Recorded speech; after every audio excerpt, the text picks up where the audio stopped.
Good afternoon, everybody, and welcome to another edition of Real Talks. I'm your host, David Steele.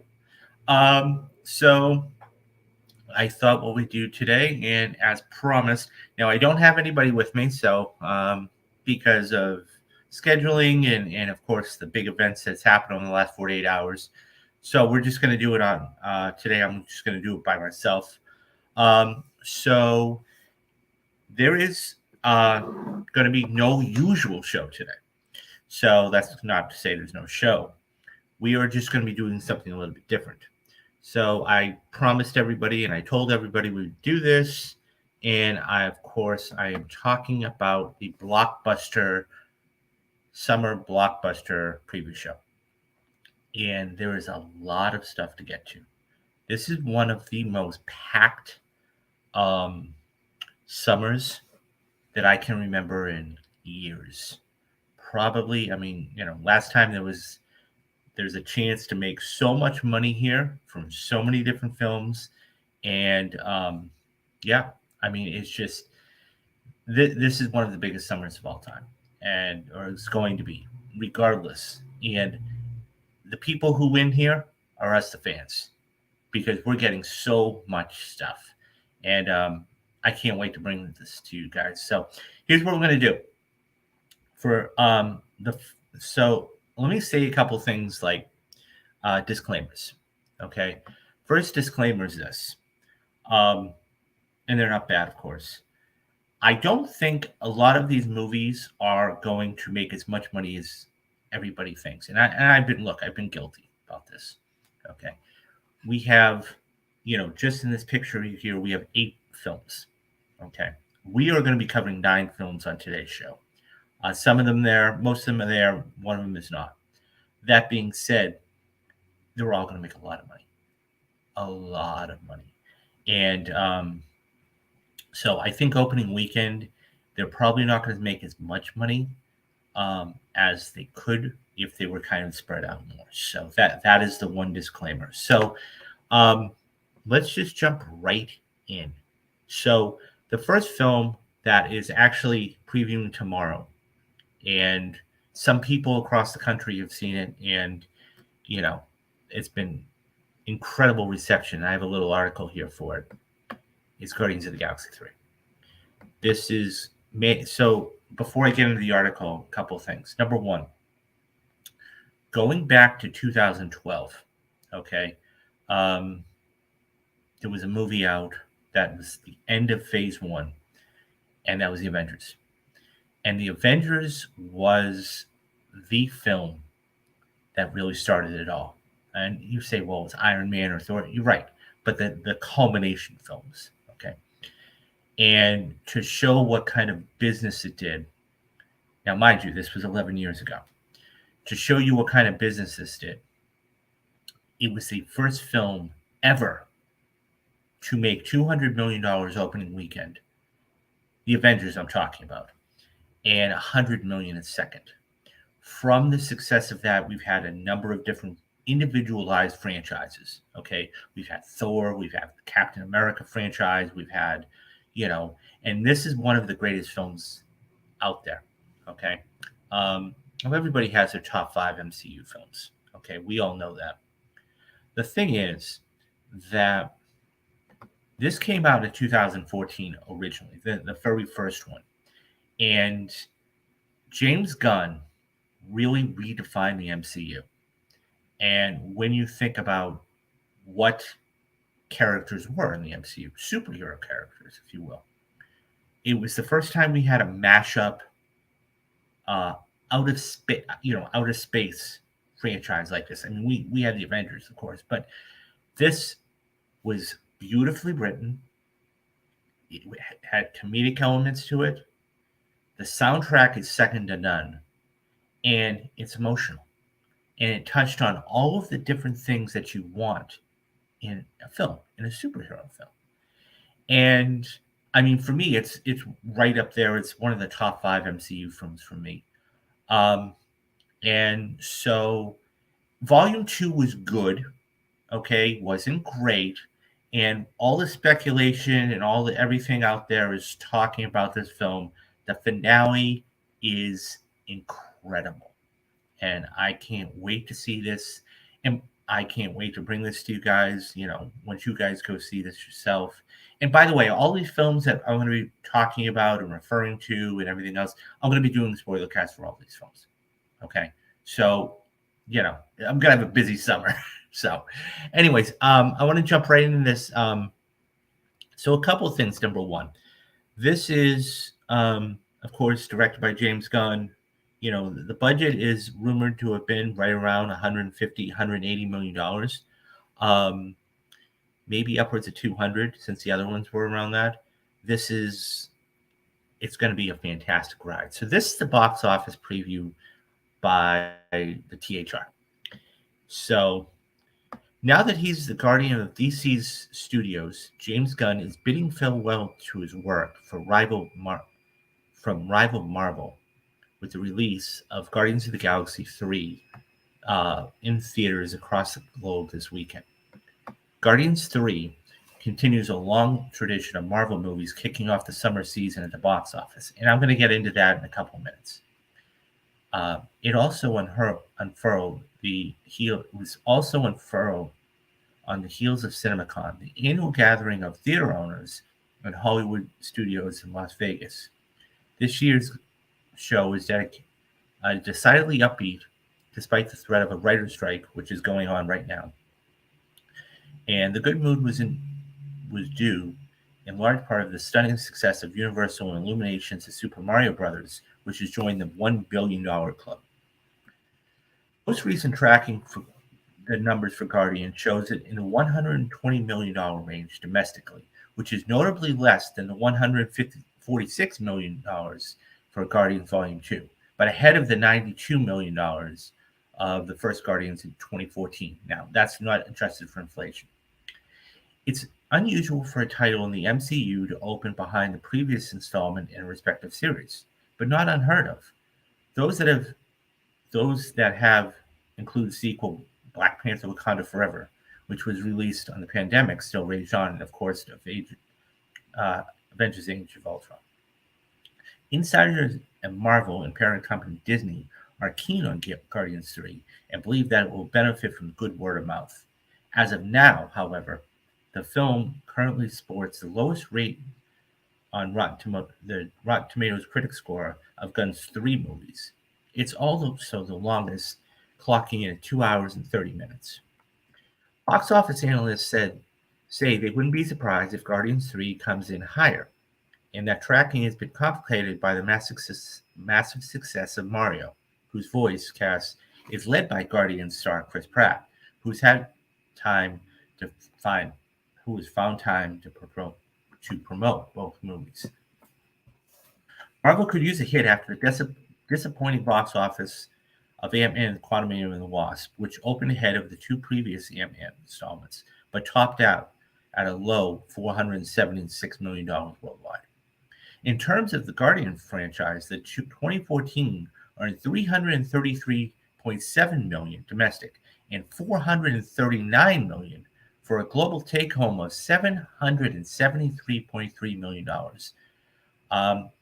That's unadjusted. Guardians Volume 2 took in $863 million worldwide, including $389 million domestic and the other $473 coming overseas. China turned in a sizable $86.3 million for the first film's total gross and $100 million for the 2017 sequel. But in the pandemic era, Hollywood has seen many of its films turned away by the Chinese government authorities, and Marvel titles in particular. While Guardians 3 is the opening date in China this weekend, it will go up against a high-profile Chinese title.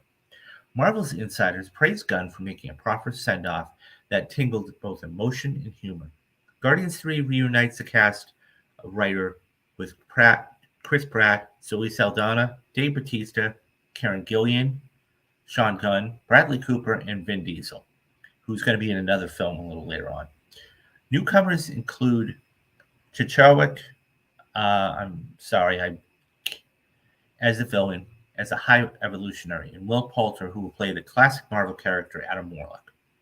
This new Guardians of the Galaxy movie focuses on Rocket Raccoon, the character voiced by Cooper and Sean Gunn, set on motion capture. Okay, let's talk about this. So, I think that this movie is going to do incredible. Okay, and um, when we talk about predicting box office, and look, I'm no predictor of any. I can't do. I can only speculate. Just like there are experts out there that do this for a living. Um, I think there are a couple of things going in James Gunn's favor right now. Number one, this is his final film in Marvel, and anytime you have a final film, um, whether it's especially in a franchise, whether it's a Star Wars or a Harry Potter or whatever, it's always going to do more. Okay. Number two, this is Guardians of the Galaxy, and everybody has come to know and love Guardians of the Galaxy for its family-oriented, zany antics. Okay. Number three, it always brings emotion, and that's so vitally important because I have to be able to care about these characters, and so um, it's really it it's going to do so. The other thing about box office is this: we can predict, and I say we, I mean there was people that do it. We can predict this can make 150, 160 million dollars, but nobody really knows. Okay, all you got to do is go back to think about Spider-Man No Way Home. Spider-Man No Way Home, when it was supposed to, when it was up to um, predictions, it was 160, 170 million. And then you had it was going up and up and up. And then they said around 200. And then it clocked in at $257 million opening weekend. And it's like, whoa. And it is one of the top 5 all-time grossing films opening weekend. So, and that just goes to show you. So I think, and there's one other thing that needs to be brought up too. There are 3 films that we're going to cover, and this is the first one. 3 films we're going to cover that are going to probably win 2 weeks. This is the first one. Okay, it's going to win the 5th in that weekend, and then it's going to win the 12th. Okay, and then the next film we're going to talk about is probably going to win that next weekend. So that's going to benefit for having more and more and more exposure. And the ratings have been good and everything else. I think this has a lot of real potential. Now, could this hit $1 billion? Maybe. I mean, it has to do what the 2014 film did. And James Gunn, in one of the stories I did about a month ago, okay, it was he was sitting down with an Empire, and he talked about how the first Guardians was about the mother, okay? The second Guardians was about the father. This Guardians is about themselves coming together. And so I think this is going to be fabulous. I can't wait for it. And so the other thing too is the last 4 or 5 Marvel films have opened, okay, averaged around 155 to 156 million dollars. Okay, I'm talking about last year at this time we had Doctor Strange Multiverse of Madness that opened to 187 million. Okay, you had Thor: Love and Thunder. Okay, you had Ant-Man and the Wasp, which was the most recent one that opened at around 108. Okay, and you had Black Panther: Wakanda Forever that did right around 120. So this is right in that average range. They always are front loaded, and then the second weekend they will do significantly, depending on the drop off. I mean, you look at Ant-Man and the Wasp, right? That dropped off 70%. That fell off a cliff. That all being said, I don't think this is going to do that. So I really feel like this is going to be a good, solid film, and they need it.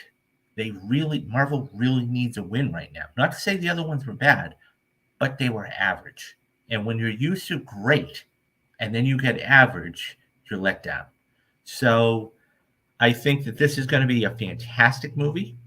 I think that this is going to do really well. And this is going to perform overseas too. And that's the other thing too. They have nothing to worry about because if this is a hit here in the United States domestically, which I'm sure it's going to be, this is going to make serious bank over there. Now, could it hit $1 billion? I don't think it will. I think that it will probably 700, 800 million dollars, which is still incredible. Okay. So it will let's put it this way. It will definitely turn a profit. What do you guys think about this? Are you excited for Guardians of the Galaxy 3? Who is your favorite character in Guardians of the Galaxy? How many times, if it's good, how many times are you going to go see it? Let me know your thoughts down in the comments and I'll get back to everybody. Okay, so we move now from kind of like an action sci-fi-ish film, okay, to just a pure action film and a fun film if you want summer and craziness. And I'm talking about Fast X. Fast X is just crazy. And so there's nothing you can say about this film that either hasn't been said or hasn't been done. Okay. The story has gotten so outrageous that they're bringing characters back from the dead. They are doing the CGI, everything about this. Now, me being I've got a hard time. I'm willing to suspend disbelief a little bit, but I checked out of this franchise. I'll be honest. I checked out of this franchise about 3 or 4 films ago. I'm not going to lie. Because the major thing for me was this, okay? It was a copy and paste franchise. And I think that when you have a copy and paste franchise, that it really there's no plot. There's no, we're just in it. They're just going to get the biggest names and the biggest stars, and they're just going to go about doing this. And I look, I like fun. I'm willing to say, have fun all day long. It's just how much. I guess the question is this: how much disbelief can you suspend, right? Because it's one of those things where if you're able to do it, then great. And so I'll give you a little background. It's 141 minutes TRT, total running time. And so it has a budget of $340 million. Now, I want to put something in perspective real quick. In order for a film to really kind of break even, okay, it has to make 2 to 3 times its budget. Okay. So in order for this film to break even, now I'm not saying, look, if the franchise is a $1 billion franchise, okay, in order for this film to break even, okay, you're talking about this having to make over $1.1 billion to break even. Will it? Yeah, probably will. I'm shocking to say this will, because if it doesn't make this here, it will definitely make it overseas. And all of that being said, I'm going to go see this. I have not seen any of the last 3. I checked out at Fast 5. And I think that, actually, because here's my biggest problem with this film is this. As I said, it's copy and paste. So, for example, you take somebody like a Jason Statham, okay, who was a villain in one movie. so he joins the crew in the next movie. Okay, then you have, Charlize Theron, who is, a great actress. Okay, copy and paste. They just take her and they put her, and now she's on the crew. Okay, and you're bringing back people like Tyrese and Ludacris and Jordana Brewster, which is fine. I mean, they've been staples since the very get-go of this franchise. Um, and you're adding names like a Brie Larson, who right now is, you know, the hottest thing out there right now. She's got the Marvels coming out in November. She's done a lot of other projects. Any MCU attached person is going to get recognition for being in this. Um, and it's one of those things where I think that it's going to be a fascinating thing to see what happens. Now, all of that being said, this is going to do serious. This is going to overthrow Guardians, okay? And not only is it only going to overthrow Guardians, it's going to make a lot of money. And this is another film that it's just going to do a lot of money. I predicted back in the day, when I say back in the day, a couple months ago, when we were starting to open up and really talk about this, I said it was going to make really right around $700 million. I mean, I think this is going to be good, but is it going to be great? I think people are tired of the copy and paste aspect, but they do like the literally, no pun intended, the ludicrous factor of it. I think that's going to be big. And then you have Vin Diesel, who's always been a draw on this, right? You've got Helen Mirren, who's being in this. A lot of this is CGI, and that's why the cost is going up. You have Jason Momoa, who is, a big name. DC, he was in, played Aquaman. So I think he'll do good. I mean, not my cup of tea. And it's not that I'm not a street racing kind of guy, but it's gotten so out there. I like to have some sort of reality check and whatnot. What do you guys think about Fast 10? Do you guys think that this is going to make a lot of money? Or do you guys think this is going to bust? Are you going to go see Fast 10? Who's your favorite character in Fast 10? Let me know your thoughts down in the comments, and I'll get back to everybody. Okay, so let's move on to the next movie. And so now it's going to start to come literally fast and furious. Pun intended there, guys. But it's going to come at a really fast clip right now. And so we go from action, okay, to animation. And I mean, we just saw another animated movie cross over $1 billion. Now, will this do $1 billion? Definitely not. But it's going to be a good time. And that's Across the Spider-Verse. So this is one of those films that it's going to do a ridiculous amount of money for a couple of reasons. Number one, it is animated. Okay, so that's going to pull all of the younger crowd in. Number two, this is a sequel, and sequels, while they have a hard time of trying to do well, I think that the animation, and by the way, guys, this won an Oscar. So, I mean, that there is nothing to be said about this either, because of those things where, as a matter of fact, I just did a story the other day about how Spider-Man is now one of the most popular characters behind the Avengers. So this actually has a budget of $150 million. And this is going to kick off June. So this arrives June 2nd.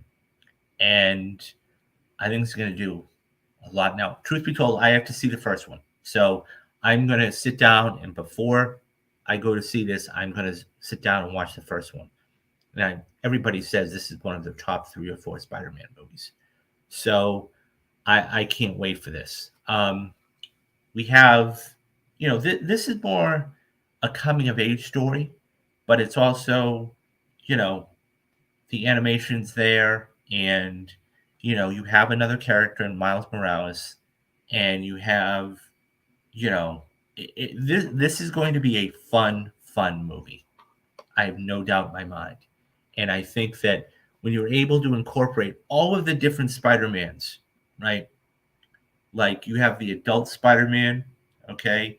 You have Miles Morales. You've got the 2099 Spider-Man. You've got Spider-Woman, I think it is. You've got all of these. Um, and then he's trying to find himself too, because this is really a coming of age film at the end of the day. And don't forget, guys, they just showed off 17 minutes of footage at Comic Con, and everybody said this was amazing. Some of the best animation they'd ever seen. And as I said before, it won an Oscar. So that's not to be trifled with. Um, and it's going to be amazing, literally and figuratively. Um, I mean, this cast, okay? You have Haley Steinfeld, Oscar Isaac, Brian Tyrese Henry, and just others in here that are Daniel Kaluuya. I mean, this is going to be so much fun. I can't wait to see this. And I have the privilege actually of have not seen the first one. I get to go in cold. And actually, once I see the first one, to actually see the second one.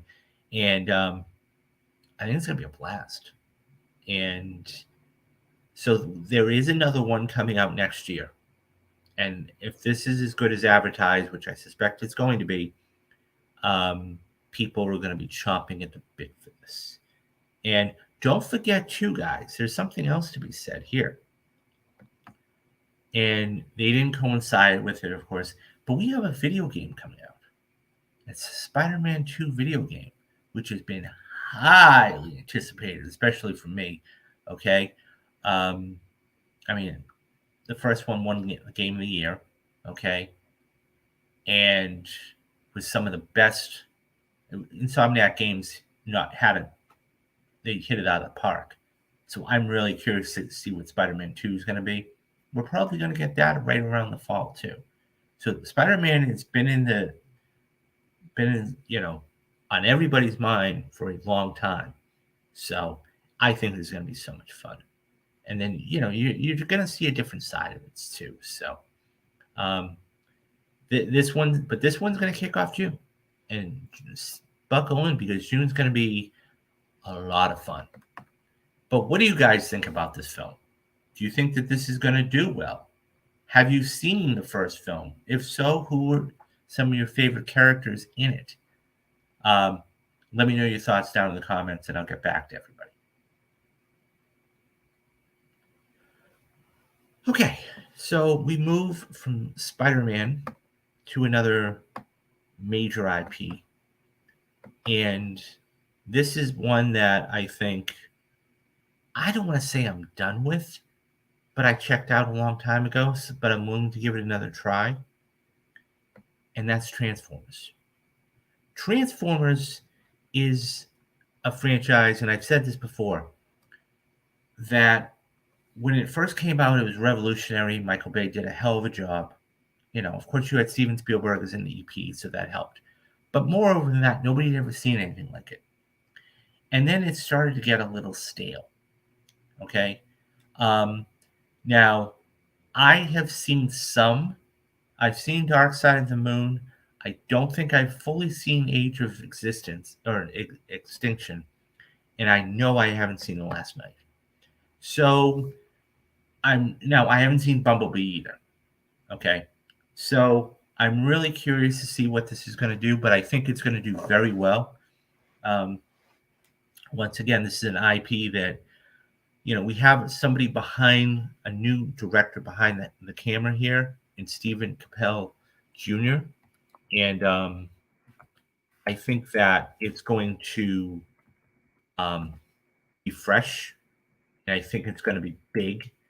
And you have Academy Award winner Michelle Yeoh in voicing one of the characters, and I think it's going to be a fun movie. Just from the trailer itself, and they revealed the trailer at Comic-Con, it looks like a blast. It looks like a lot of fun. I'm not too familiar with. Now, I used to have, as a kid, I used to have all the Transformers. Okay. Um, I mean, all the major Decepticons, Autobots, whatever. I don't really know the story of Optimus Primal in their um, particular set of Autobots. So that's going to be a fascinating thing to see. I mean, I'm sure we're going to get an origin story on it. And yeah, so we have Anthony Ramos coming back, okay, who was in one of these, I think. You have Dominique Fishback. That's going to be fun. I think they're going to have, I think they had a good time doing it. Michelle Yeoh, like I said, Peter Dinklage is in this. Peter Cullen, who is, by the way, it's fascinating. Peter Cullen, and this is the one good thing I think about this franchise. So anybody who doesn't know, Peter Cullen was the voice of Optimus Prime in the 80s, okay, for the cartoon. He did the 80s television cartoon, but he also did the movie. He has voiced Optimus Prime in every single movie. And I think that's so cool that they were able to bring somebody back and be nostalgic, because even if this movie is bad, which it may or may not be, we'll have to wait and see on that, that I think that he's going to be the one highlight, right? He's going to be the one highlight that people say, oh, yeah, that was Peter Cullen, And so I think that that's going to be a major factor. And I hope he continues to do the voice, because, look, it needs something, whether it's nostalgia, whether it's more, action. I mean, every Optimus Prime arguably is one of the top 2 or 3, next to Bumblebee, top 2 or 3 most popular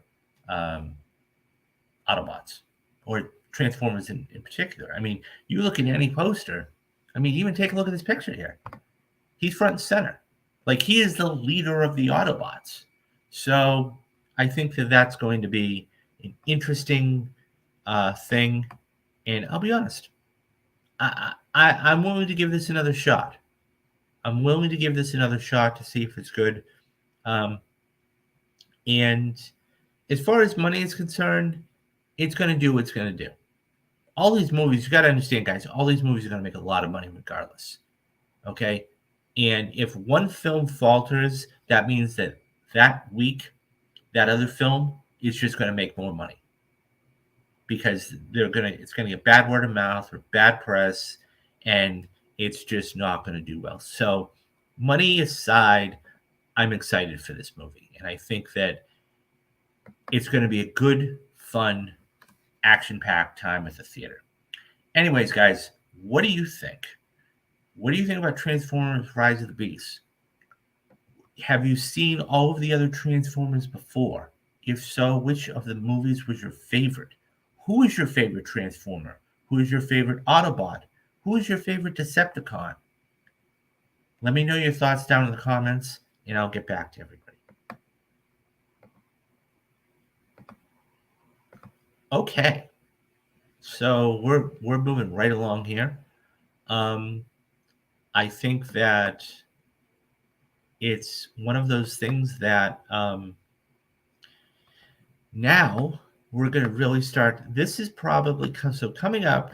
Okay, we're now going to be talking about arguably the most divisive,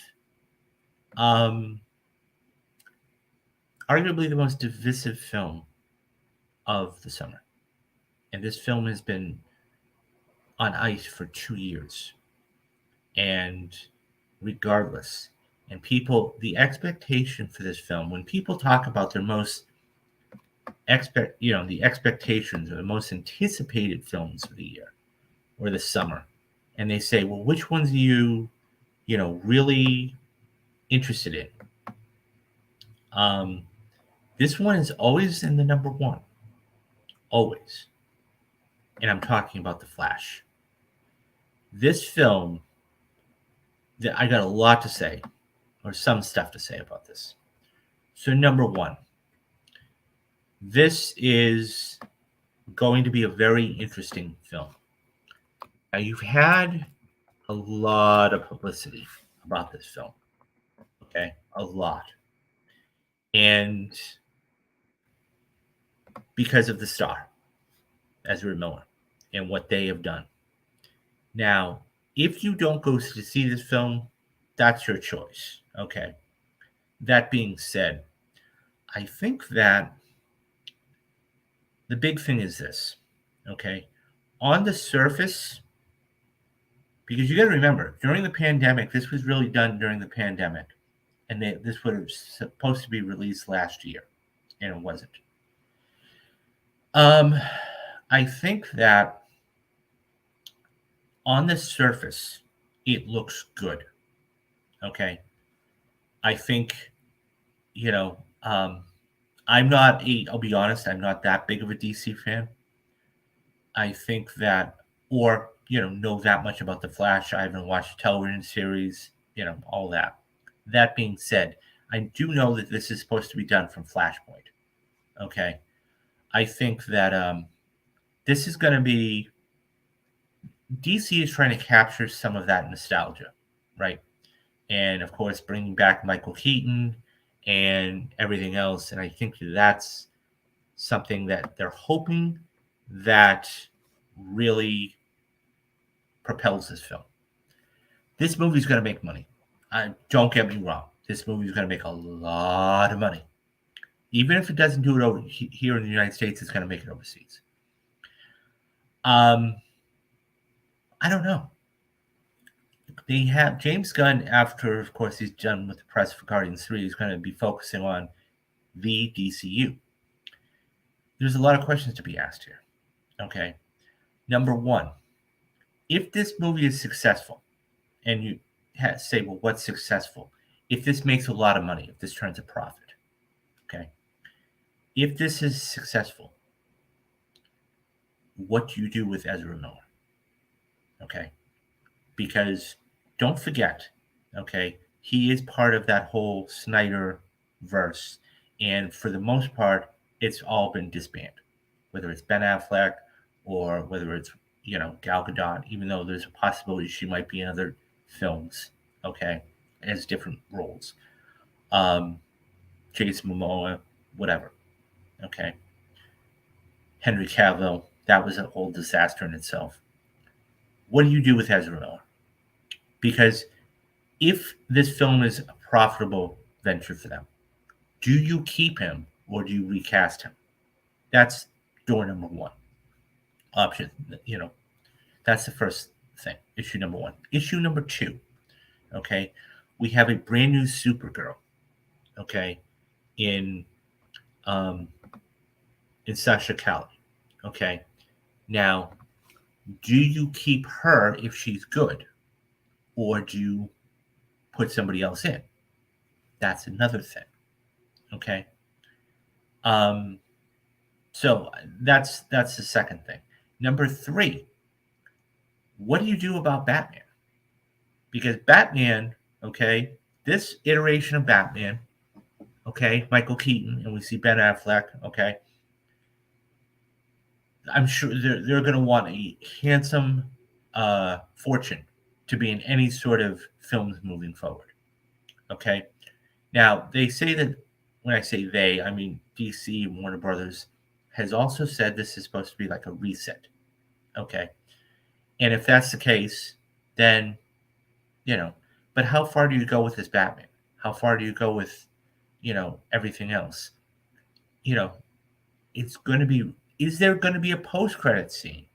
Because we've heard a lot of different things where, there was a post-credit scene with this person or that person and it didn't work.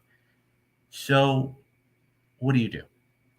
Regardless, I mean, I will say one thing, and Tom Cruise has come out and said, "Oh, this is one of the the Flash was really good," and some people have even said, "Oh, this is the greatest comic book movie of all time."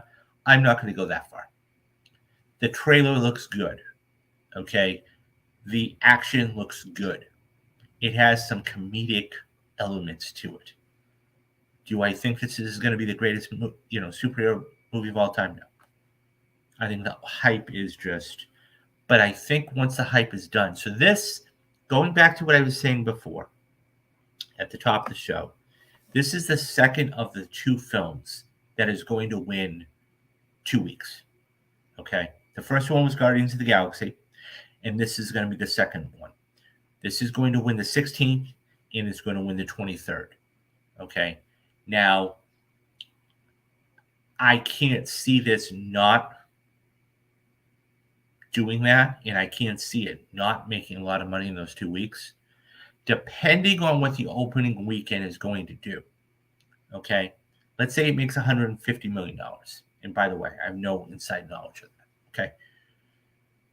How much is it going to make it second weekend? Because the thing is, if it's very good, people are going to go back to it. Okay. If it's not, if it's subpar or average at best, they may go to one of the other films. Because don't forget, okay, you are going to have other films out there. Okay. You're going to have, Across the Spider-Verse opens the second, which we talked about, which have Transformers, which is, the film that earlier in the week. Don't forget, you're still going to have Guardians in the theater. Okay. And you're still going to have Fast 10. So this is going to be like the fifth film that's come out in 7 or 8 weeks. I do think it's going to make a lot of money. I do think that it's going to win 2 weekends, and we'll see. So, I mean, like I said, I'm not a DC fan. I have faith in James Gunn, but we have to see what he's going to do moving forward. And all that being said, what do you do? There's a lot of questions to be asked. A lot of questions to be asked, because do you bring Ezra Miller back? Do you bring Sasha Calle back? Do you bring Michael Keaton back? I mean, he's got a lot of, and look, I'm sure he's doing all of this right now. He'll do it after this, but I'm curious to see what the projections are for this. I really am, because, and look, every single one of these movies, I want to do well. Let me get that clear right now. I want them to all do very, very well. The budget of this movie is $200 million. Okay. Now, I think that can make it back in a lickety split. It could make its whole budget back in 2 weeks. Okay. And everything else is gravy. So we'll see. I'm definitely going to be covering it. Definitely going to be seeing it. And it will be interesting too for me, because I really know nothing about. I know of the Flash. I know of Ezra Miller's Flash from Justice League and everything else. But I don't know any of the backstory. I don't know about Flashpoint at all. So this is going to be fascinating for me to actually go into these films cold. That's like Fast 10. I have not seen any of the Fast and Furious movies since Fast 5. So to go into this completely cold is going to be... Now, I've seen the trailers. Okay. But I have not seen... I don't know any of the backstory. So it's going to be a fascinating watch. Anyways, guys, what do you think about The Flash? Are you excited for The Flash? What do how much do you think it might make opening weekend? Do you think they'll keep the actress that plays Supergirl? Let me know your thoughts down in the comments, and I'll get back to everybody. Okay. So we go from a superhero film to another action film. And this is going to come out not the 23rd, but the 30th. And this is a film that I think everybody is looking forward to. Another big budget monstrosity of a film. When I say monstrosity, I mean because of the budget. and that's Indiana Jones. Um, I'm laughing because I remember 1981. I was 6 or 7 years old, close to that, when Raiders came out. Now, obviously, I didn't have the same appreciation for films as I do today. This Hans, I almost called him Han Solo. Harrison Ford has owned. Okay, he had people don't realize this. He had a 15-year stretch where he was the man, the man in Hollywood. Okay, whether we want to go to Raiders of the Lost Ark, of course, he gets, Indiana Jones like this. Okay, Blade Runner. He was in a little movie way back in 1977 called Star Wars. So he is actually playing Han Solo. So Kevin here says, Dial of Destiny, Domestic 5. Yeah, I think you're about right on that, and I think it's going to do really, really big numbers. And this is one of the films that's is hotly anticipated. So you have to remember. So back in 81, so he does a little movie in 1980 called Empire Strikes Back. So he's Han Solo. 81, he does Raiders of the Lost Ark. So he's now Indiana Jones.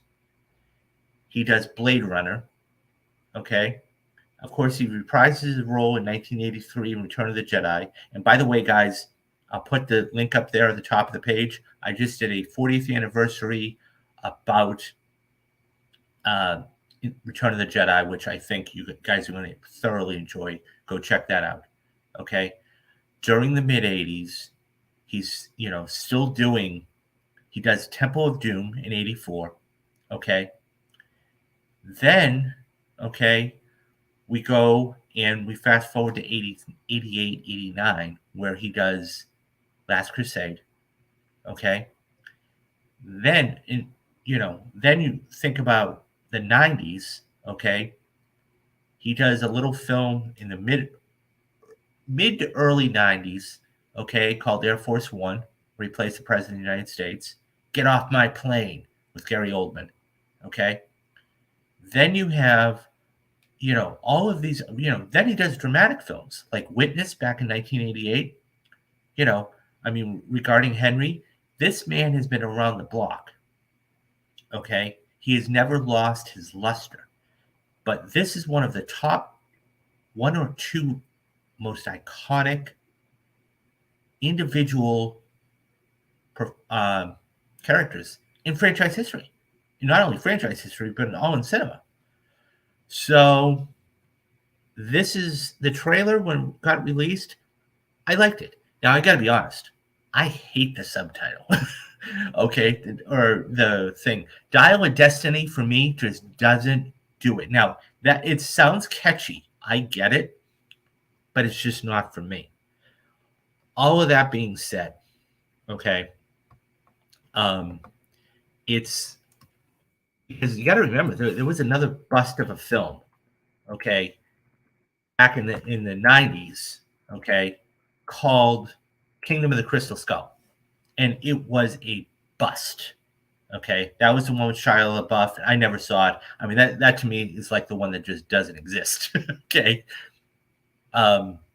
this one I'm fascinated. So he's already come out and said this will be his last film. This has a $294.7 million budget. Now, there are some good things to be had here. Number one, you do have James Mangold at the helm. So you're getting fresh-blooded. Of course, James Mangold did the remarkable Logan. Okay. He's done things like Ford v. Ferrari and other great films. Number two, he is coming back and doing he also did Walk the Line way back when. So, he has done other films. That being said, this budget was ballooned a lot because this is, at the end of the day, Okay, and I have no knowledge about this, but if you watch the trailers, you'll kind of figure it out. It's a time travel movie. Okay, that is not what Harrison Ford looks like. Okay, he's 82 years old. Um, he does not look like that. He's more of the uh, he's more. This is a little more, CGI. But what they did was this. So the de aging process was used in this film a lot. There were other shots from the trailer and stills. If you go to look at it, that he doesn't look this young. Okay, he doesn't look this young. And so this is essentially a time travel movie. Now that is Phoebe Waller um, Bridges, and so from what we gather, she is playing Marion's niece, and Marion is the first love that he had back in Raise the Lost Ark. So that is his niece. Okay, Helena Shaw. So it is good though because you are also going to be having I think one of the greatest actors of the last, I would say, 5 to 7 years, and Mads Mikkelsen in this. Um, of course, for me, you know, being in Casino Royale, I thought he was incredible. But of course, he's done Hannibal. He's done so many other great films and television, for that matter. That you know, he was a villain in Doctor Strange. So I think that all being said, I think this has the potential to do a lot of money and a lot of fun. And so Kevin says here, Spider-Man into the Spider-Verse will make its money. My concern is the Little Mermaid going to overshadow its domestic box office. The thing about the Little Mermaid is this, Kevin, that I think it looks good. That, you know, so Disney, let me come back to that because I actually do want to answer that question. I do have some thoughts on that. Give me 1 minute just to finish this real quick. That being said, this is going to make a lot of money, and I'll buckle in for a good ride because I think this has a chance to do quite well. Anyways, guys, what do you guys think about Indiana Jones and the Dial of Destiny? Are you excited for this movie? Are you interested in this movie at all? Which Indiana Jones film is your favorite? Let me know your thoughts down in the comments and I'll get back to everybody. Okay, so I wanted to come back to Kevin's comment real quick. And he said, Spider-Man Into the Spider-Verse will make more money. My concern is that The Little Mermaid is going to overshadow its domestic box office debut. And here's what I'll say to that, is that Disney has been on a streak in the last 5 to 7 years of live action films that some of them have been very good and some of them have been very bad. Okay. Now, that being said, The Lion King made $1.1 billion. Okay. Aladdin, really, really good take home. It depends on what it is. Okay. The Little Mermaid is going to have its core audience. Okay. So I don't think that that's going to get too much into it. Now, Spider-Verse, okay, to your point, it is a sequel. It is animated, so kids are going to go see that too. It's all going to depend on the reception. Because don't forget, June, in that same week, I didn't touch upon this for The Flash, but in that same week, okay, there was another movie coming out by Pixar, and it's called Elemental. And there has been a trailer for it, and they just showed about 15 minutes of that at CinemaCon, and that looks really good. Really good. I'm really curious to see how that will do. But at the end of the day, I think The Little Mermaid's going to be fine. And remember this also. If it doesn't make the money here in the States, it's always going to make the money overseas. Okay? It's always going to make that money overseas. So I wouldn't worry too much about it because I think that it's got it has the audience. it has that audience, and it's really going to do quite a bit of money. Okay, so I'm just pulling up because I want everybody to. So now we are done with June. Okay, now we're almost in the home stretch. Okay, and we have another film that I've been raving about for, oh, I don't know, a long, long, long time. And I'm going to just pull this up for you guys because I want to get the slide up, so bear with me for just a minute.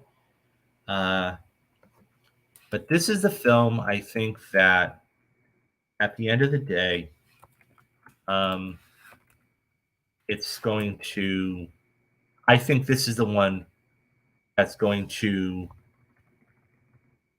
take over $1 billion. Not to say that they all aren't.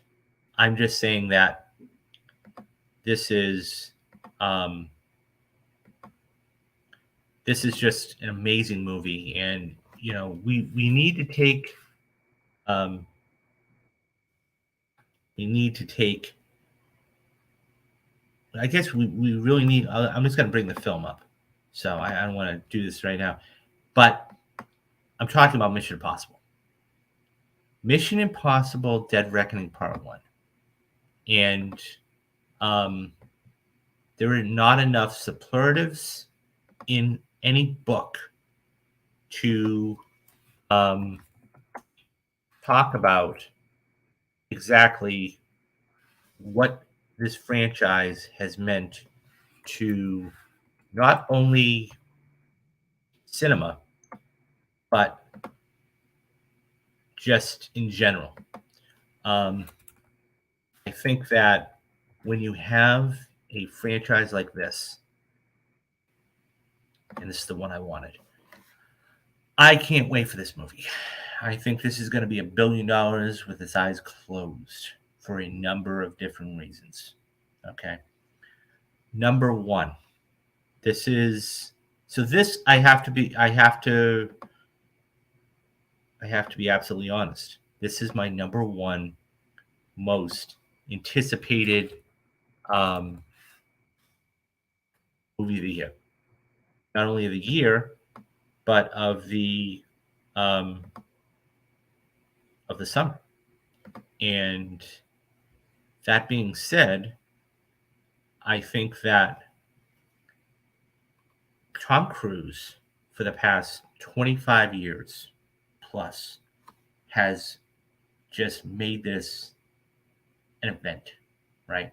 So, and I am going back and I'm doing a Mission Impossible rewatch series. So anybody, I've already put the first one up. So guys, stay tuned. I will be recording the second one. I've already watched the film. Um, I will be recording the second one very shortly in the coming days.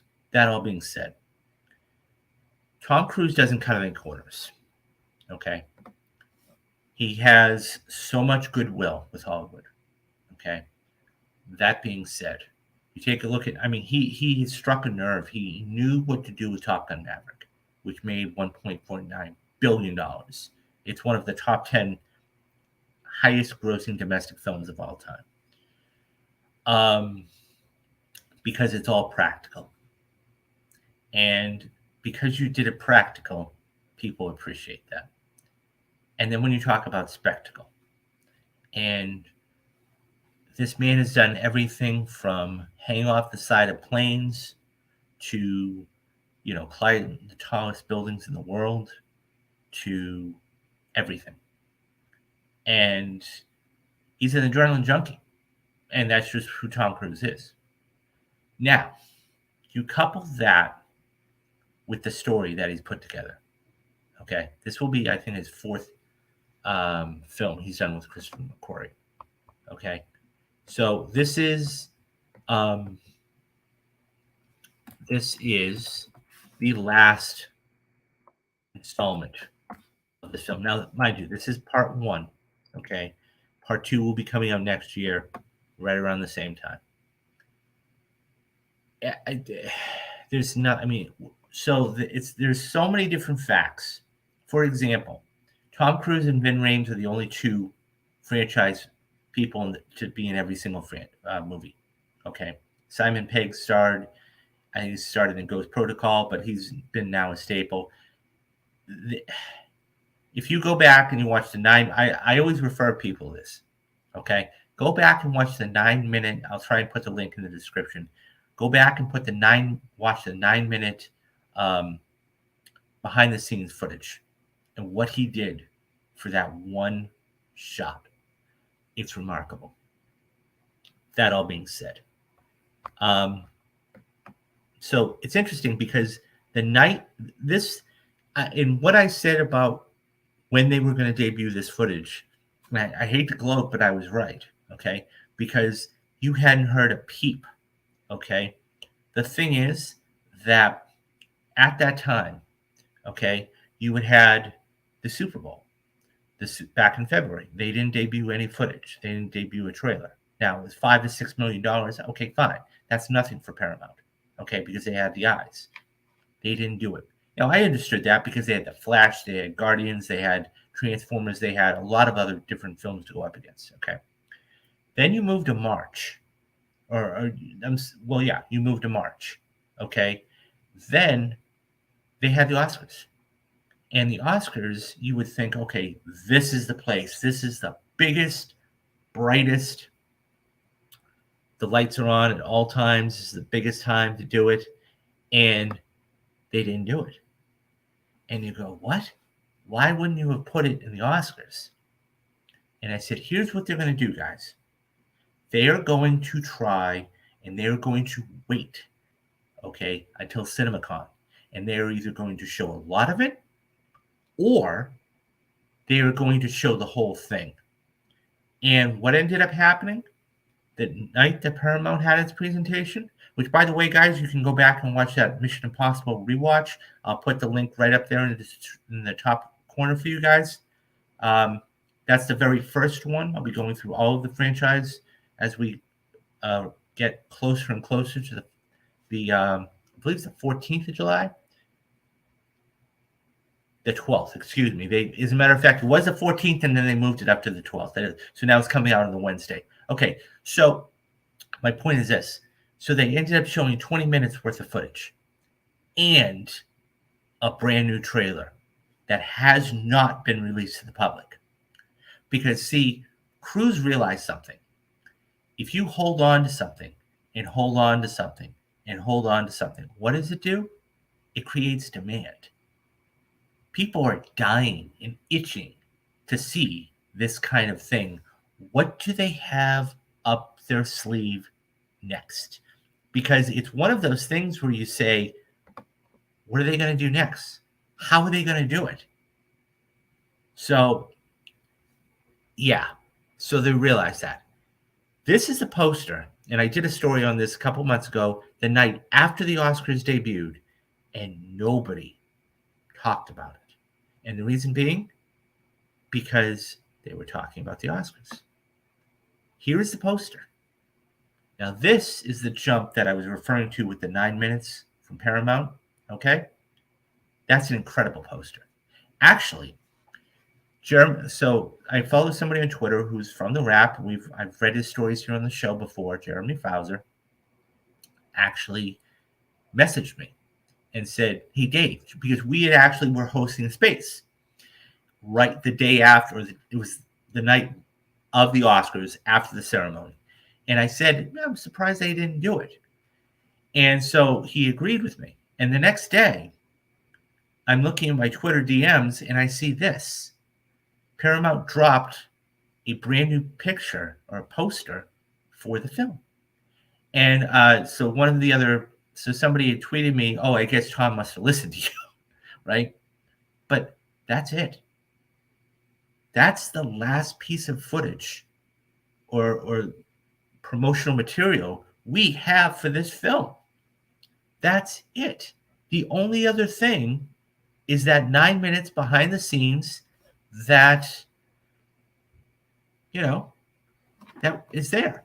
So it's going to be fascinating to see if and when they drop this Mission Impossible, this new, brand new, that spanking new Mission Impossible Dead Reckoning Part 1 trailer, if it's attached to any film.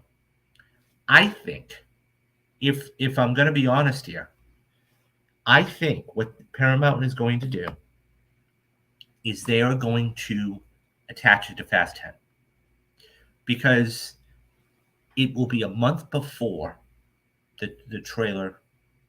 So what that will do is, it will be exclusive to Fast 10. Okay. Number one, it's an action movie.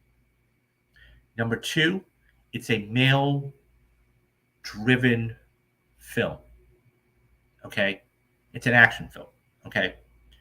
Number three, it's the same demographic. Not demographic, but it's the same age range. It's that 18 to 34 or even 18 to 49 crowd. Okay. So I think they're going to drop the trailer with that. Now, I could be totally wrong. That being said, it only makes sense because they don't have any other, there are no other big debuts that there's no other big events that they're going to have. So how are they going to do it, and when are they going to do it?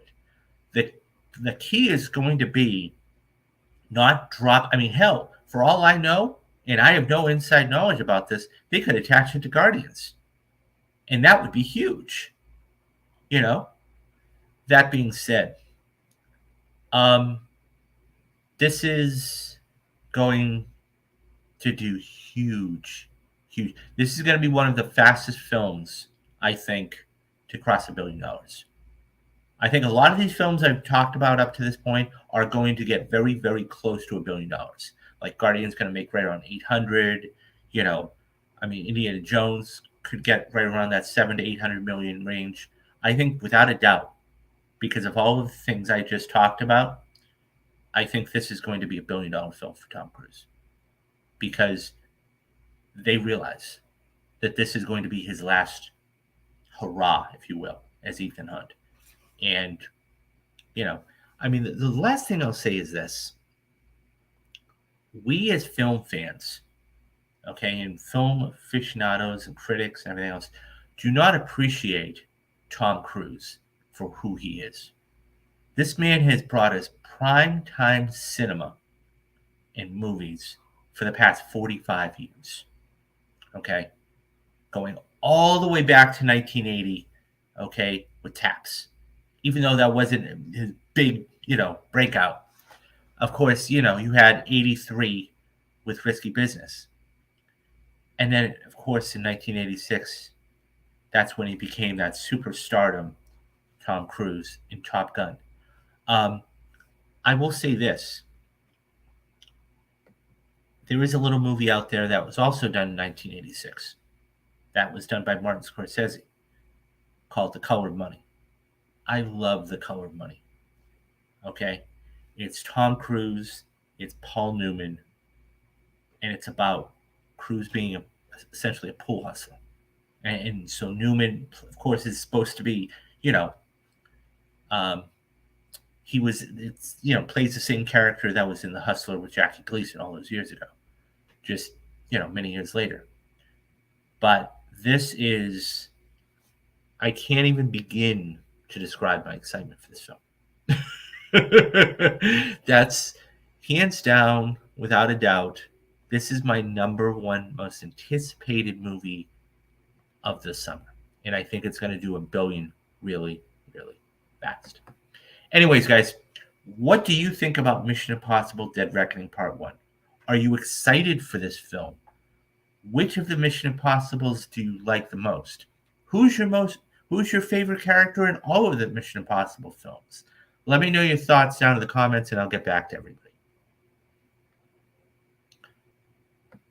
Okay, so now we are in the home stretch, and this is where it's going to get very, very interesting. So that all being said, Okay, there are 2 movies left that are, it's going. So they're coming out the same day, and I think that it's going to be um, fascinating.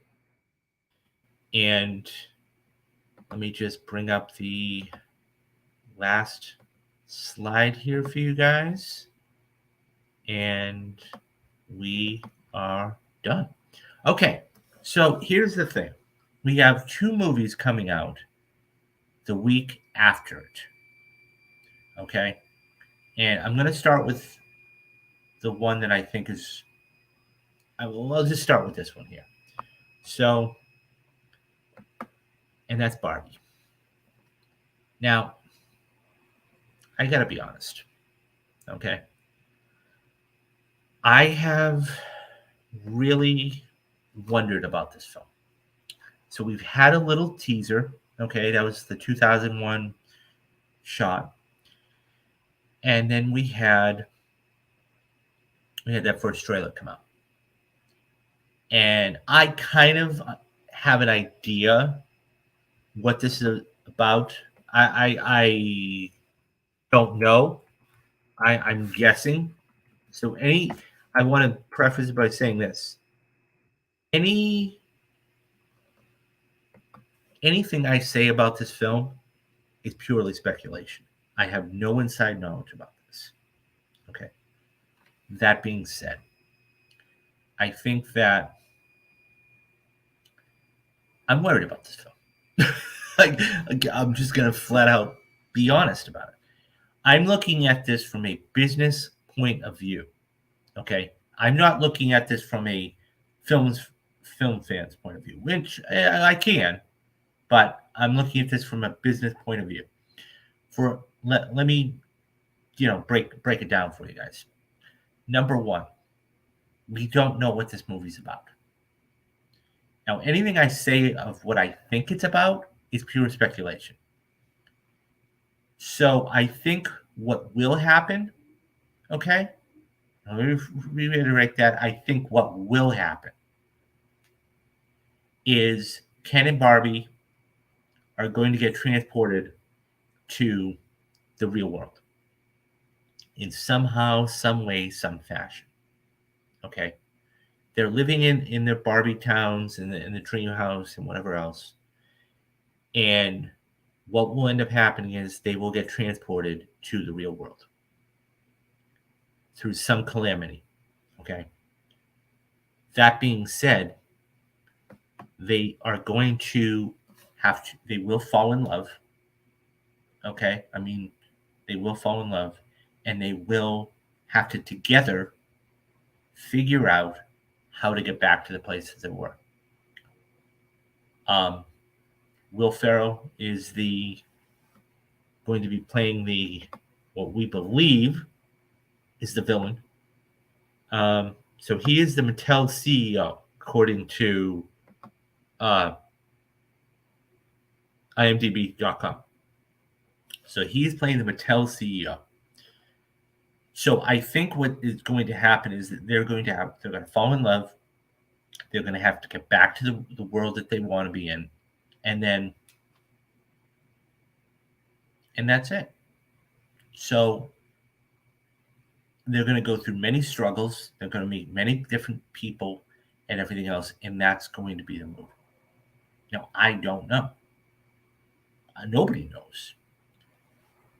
The question is, how much money is this going to make? And I know I focus on box office a lot, but here I'm really worried because as I just was, going on about the number one most anticipated film for me, and that's Mission Impossible: Dead Reckoning.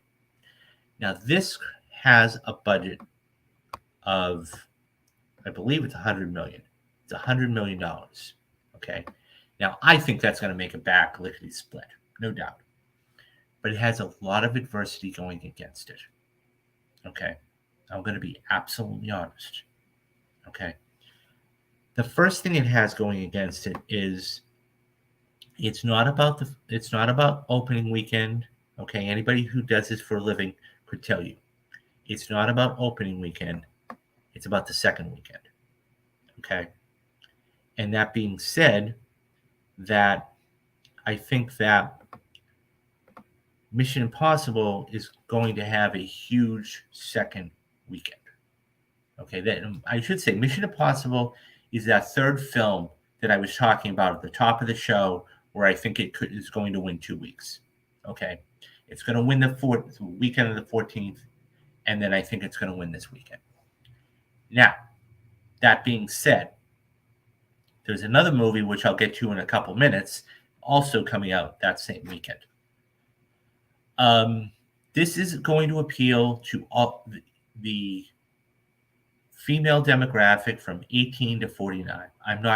So I just got something, an email. Sometimes I get to go to these screenings. Unfortunately, I'm not going to be able to go to this one, but they wanted parents with children between ages 9 and 13. Now that kind of gives me a little insight, okay, for a couple of different things. Number one, I think at the end of the day, okay, this is going to be a rated PG-13 film. Okay, they're not going to do PG. It's going to be PG-13. It's going to be a very, very, very soft PG-13. Okay, there's going to be a couple jokes in there, and whatever else. Number two, okay, you're not going to be able to get. You've isolated the whole. I won't say isolated, but it's going to be very difficult to get the whole male demographic to go to this film. Okay, because if the boyfriend wants to go see Indiana Jones or Mission Impossible, the girlfriend's going to want to go see Barbie. Okay, so immediately that's taking away, and it's going to cannibalize some of the revenue for this film. Number three, the fact is you are going to have 7 movies, okay, out at that time that have a chance to take the dollars away from Barbie. Okay, and I'm talking about Guardians, even though it's, probably going to be out of theaters by that point. Okay.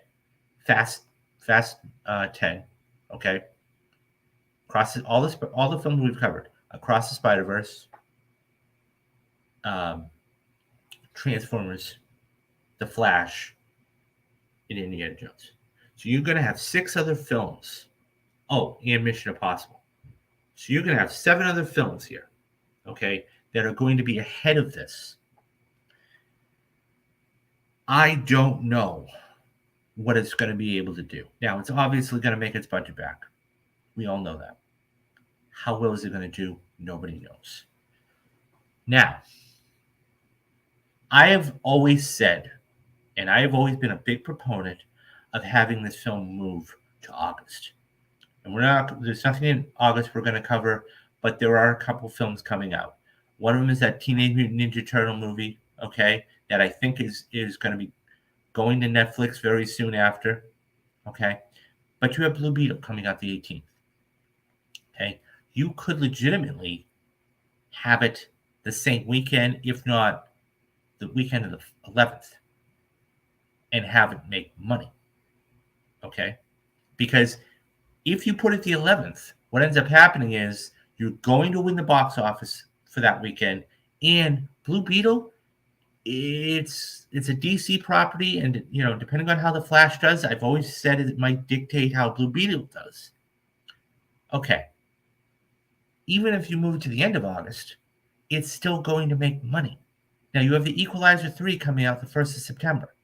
So I think August 11th is that prime real estate, that it's still in the summer, but it's late summer. Okay?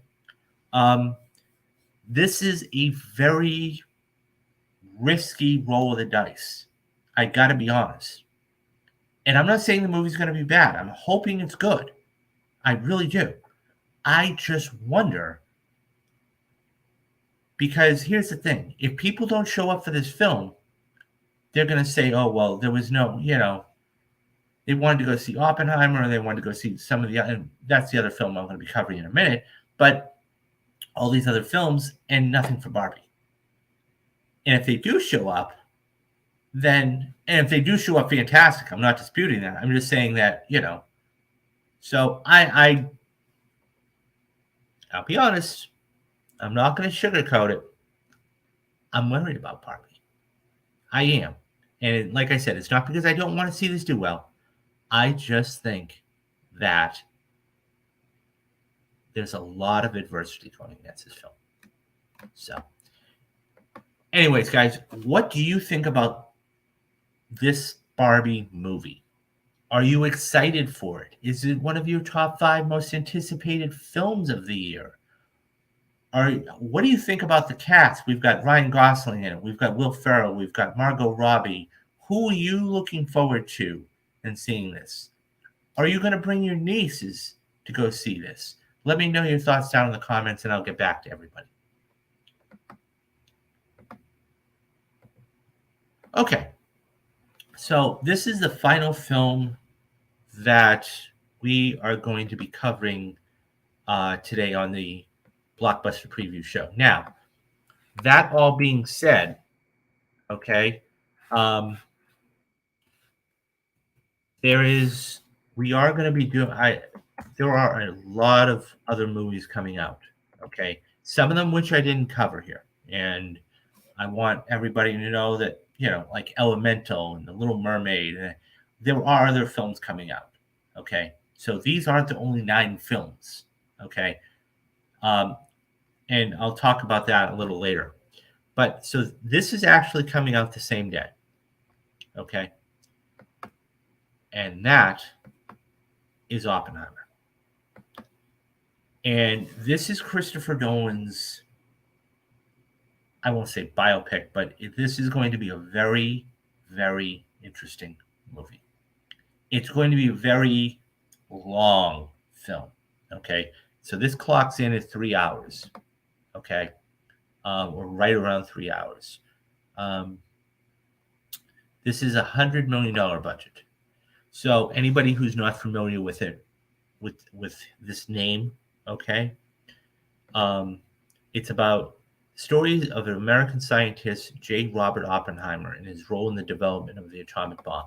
And we all know what the role of the atomic bomb has played, especially in World War II. That being said, this cast is stacked. I mean, stacked. Now, that being said, you have seen this before. I mean, Amsterdam's the perfect example where it was a stacked cast and the movie just went south. Okay, and completely bombed. But I think this is going to be different. It is Christopher Nolan. He is one of the best filmmakers over the last, I would say, 10, 15 years. I mean, all you got to do is go back to movies like Inception, Memento, The Dark Knight, everything else. That being said, this is a biopic, but it's not your average biopic. Okay. I'm interested in this quite a bit. I mean, Interstellar is another one he directed. So the last film that Nolan put out was Tenet. And while Tenet, there were a lot of problems with Tenet, but it still ended up making almost $400 million. That being said, I think this is going to do very, very well. This movie is absolutely directed toward the award season crowd. No doubt in my mind. So I want you to just take a look at the cast here, and it will tell you why. Here is the cast of this film. And I want to take this off because I want everybody to get their due just recognition here. Okay? So we'll have to do it from this. Okay? So let's go back to this angle here. So take a look at the names here. Okay? Cillian Murphy. Of course, he worked with Christopher Nolan on Batman Begins. He played the Scarecrow. But he's a very good actor. He's a very, very good actor. And I'm very curious to see what he can do in a lead role. Okay? RDJ. I mean, it's RDJ. Now, the thing about Marvel actors and actresses is this. They get their notoriety being in Marvel films. Okay. And what ends up happening is that when they go to do outside projects from Marvel, they have the notoriety, but the film, now he doesn't need the money because of the deals he set up and everything else. Okay. Some actors or actresses will just take a job. Okay. This man doesn't need the money, but it's always fascinating to see what kind of roles they take after the MCU. For example, RDJ, one of the first films he took after um, the Avengers franchise was Doolittle. We all know where that ended up. Okay. Chadwick Boseman. Okay. When he did, one of the films he did was 21 Bridges. It was a predictable movie, but it was good. I mean, the Russos did that. They were EPs on it. It was okay. Okay. Um, I mean, it runs the gamut. So it's one of those things where, I'm really interested to see what happened. I mean, Chris Evans, he was just in um, he was just in a film with Anna de Armas. So it's interesting to see what they do after Marvel. So RDJ is in this. Now you can't see his face up there, but Matt Damon. And Matt Damon has been on an absolute tear as of late. Okay. Of course, his last project he just did with his good buddy Ben Affleck, Air, was unbelievable. It has made almost $70 million worldwide. It is going. I just did a story about this. Guys, go check out the Air spoiler cast I did, and I'll leave that right up there in the corner there for you guys. I loved it. It was phenomenal. It was his first movie that he had ever acted. Well, his production company with Ben Affleck, Artist Equity, um, unbelievable.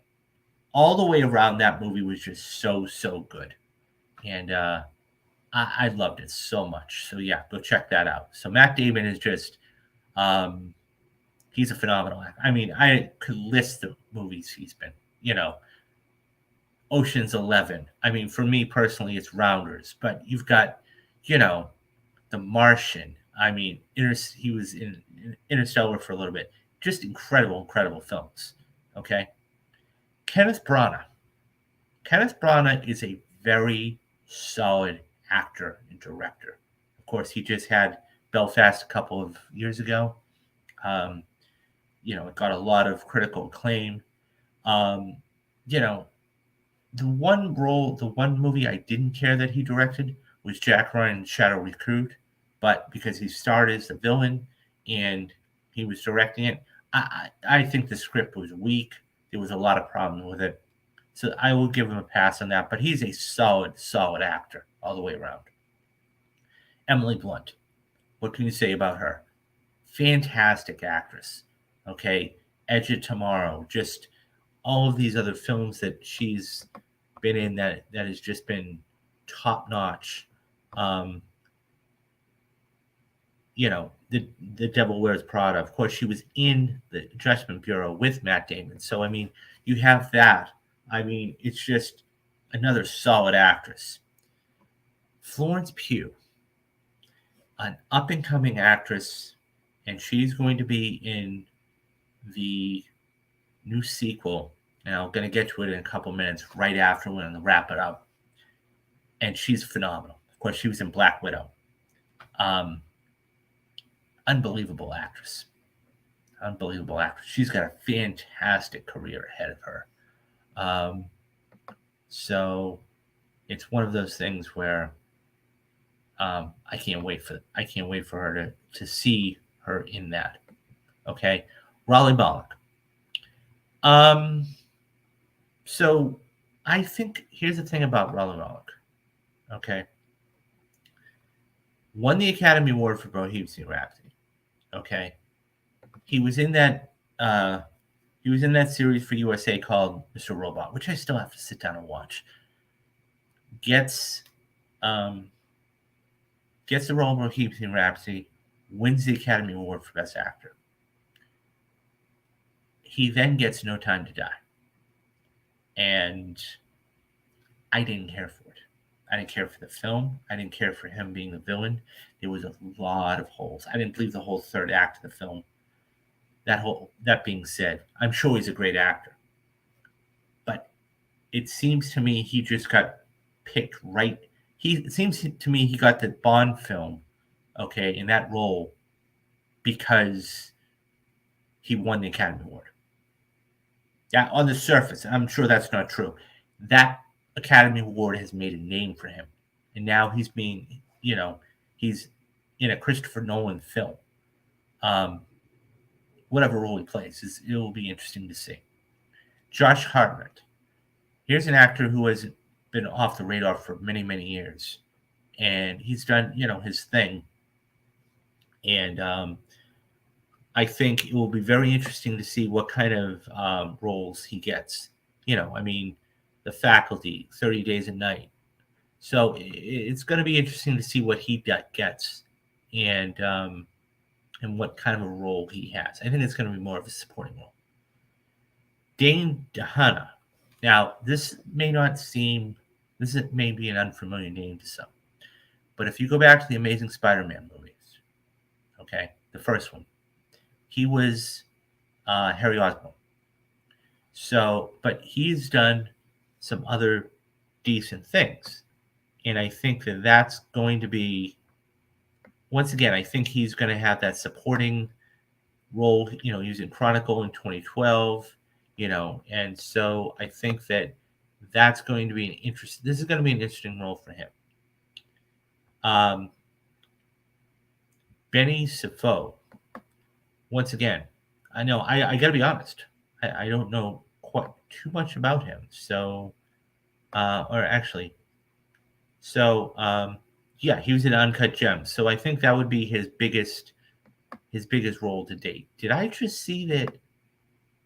Wow, Matthew Modine's making an appearance in Oppenheimer. Okay, I didn't know that. That's crazy. And Jack Quaid. And I think as we get deeper and deeper into this in the last couple here, I think that it's one of these things that, Gary pictured, who's not even pictured here, is Gary Oldman.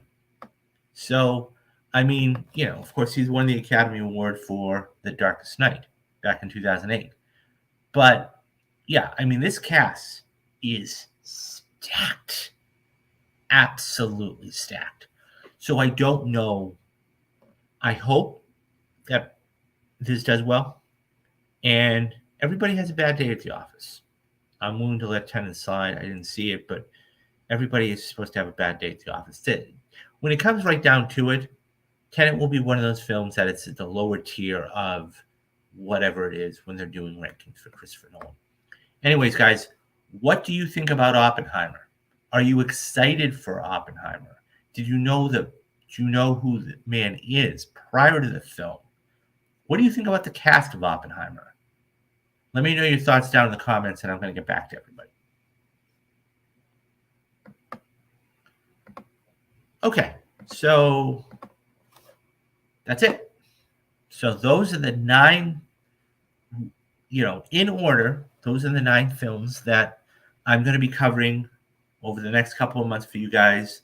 I'm going to be seeing, and we're doing the spoiler cast and all that good stuff. As I said, a couple of things. Number one, there are films in this that are coming out that I did not cover, okay? And I want to make that explicitly clear because I don't want people to say, well, you didn't cover this movie or you didn't cover that. They're coming out, okay? These are, because everything is so stacked. You have 9 movies, okay? 2 of them coming out 1 week, but you have 9 movies coming out in a 12 or 13 week span. That's how packed it is. August is really not that big of a month. You have some films coming out, but the biggest one would be Blue Beetle. So, and then of course September 1st, as I made mention, Equalizer 3 comes out, which is definitely one of my top 5 most anticipated movies of the year. When we get to, the middle of August, I will be doing a fall not Oscar, but a fall preview show, and we're going to be covering films like Killers of the Flower Moon. We are going to be covering things like The Equalizer 3. We are going to be covering all these films. And another movie that the trailer just came out today, speaking of Florence Pugh, and I wanted to kind of leave it for something else, is Dune 2. Now, I remember going to see Dune 2 back 2021, 2020, whenever it was released, and I saw it in IMAX. And it was 2021. And so, that being said, I remember seeing it in IMAX. I didn't really know the story of it. And so I went, okay. And I thought it was very good. But the one thing that really rubbed me the wrong way was if you watch the trailers, they put Zendaya in there quite a bit more than when she was in the film, and that rubbed me the wrong way. And I was just, I thought the film was, no, I have to go back to watch it again prior to the second one, but yeah.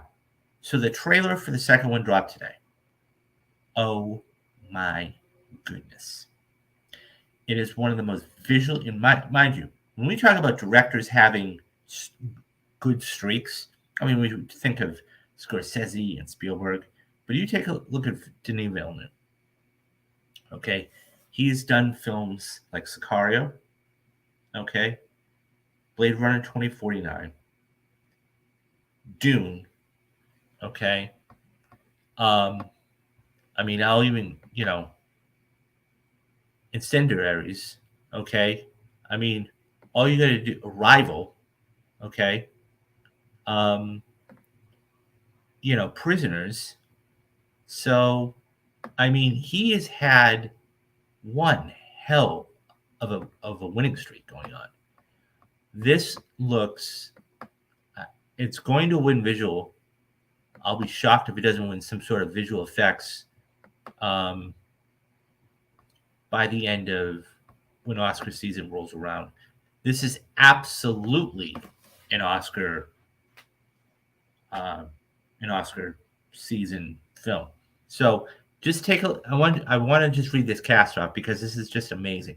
When we're talking about a big cast with Christopher Nolan. Take a listen to this cast real quick. This is in none to the order, okay? Florence Pugh, Rebecca Ferguson, who, by the way, is going to be in Mission Impossible, Dead Reckoning Part 1. Timothy Chalamet is coming back. Zendaya is coming back. Austin Butler, okay, who looks unbelievable. Actually, the actress, I don't want to butcher her name, but she played the assassin in not Rogue Nation, but Ghost Protocol. Javier Bardem, Stellan Skarsgård, Josh Brolin, Dave Bautista, Christopher Walken, okay, Tim Blake Nelson. That's about the last. But you're talking about 10 big names. Visually, I can't wait for this. I cannot wait. And it looks incredible. I'll put the link in the description so you guys can watch the trailer. And yeah, I mean, there is so much, not only coming out this summer, but, like I said, Killers of the Flower Moon, The Equalizer, Dune Part 2. We've got a ton of stuff coming up. Wonka. Speaking of Timothy Chalamet, he'll be starring as a young Willy Wonka in December. Bunch of stuff. Guys, that all being said, please, I implore you, hit that like and subscribe button because that's the only way this gets out to the masses. I love doing this for you guys. I cannot wait to go see these movies and give my thoughts to you guys about this. We got a ton of stuff coming up on the channel, okay? We have the Mission Impossible Rewatch series in which I'll be continuing. I'll be recording the next one, in the next week or so, okay? We have, if you would love this, I would love it for you to support me, guys, okay? There's a couple ways for you can do that. Number one, hit that join button on the channel there. Number two, go to patreon.com/Real Talks. There are two levels. There's a $5 one and $10 one. The $5 one is Mob Mondays. You guys are going to be getting one mob movie per month. Okay, it started out with The Departed, the 2008 Martin Scorsese Best Picture. Okay, I sat down with Brad Rochefort. We talked all about The Departed. Okay, that's $5. $10 gets you both Mob Mondays and Rewatch Wednesdays. And that's a film that I have seen, but I haven't seen in a long time, so I'm going to watch it. I just did, you guys have picked out the next film for Mob Mondays, and that's going to be The Untouchables, the 1987 film by Brian De Palma, Robert De Niro, Kevin Costner, Andy Garcia, Sean Connery. Okay. Rewatch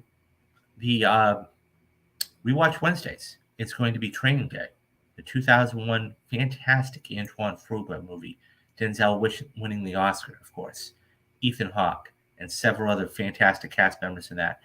So that's $10 a month. I am right now going to try and be getting a store up for you guys. So if you want to get, real time, you want to get mugs and keychains and T-shirts, you can support me by doing that.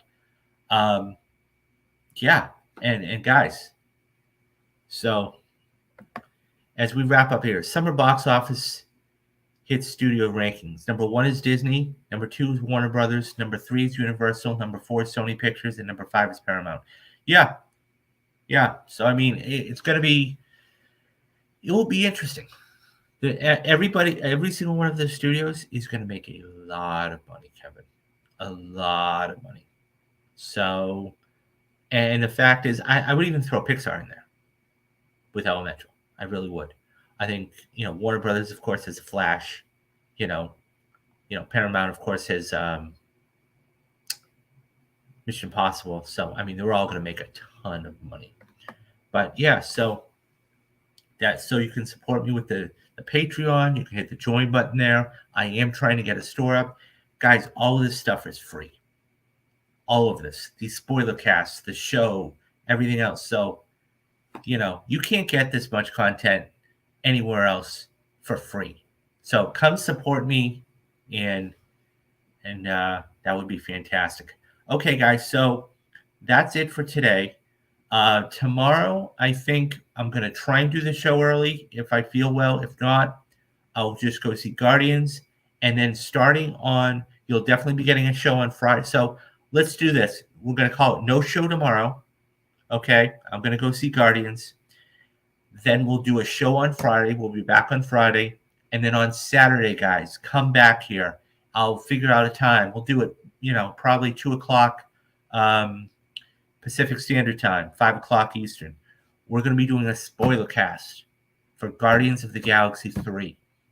And I hope to see you with it. I hope to see you here with it. So do the 3 things you need to do. Be safe. Be careful. And have a great rest of the day.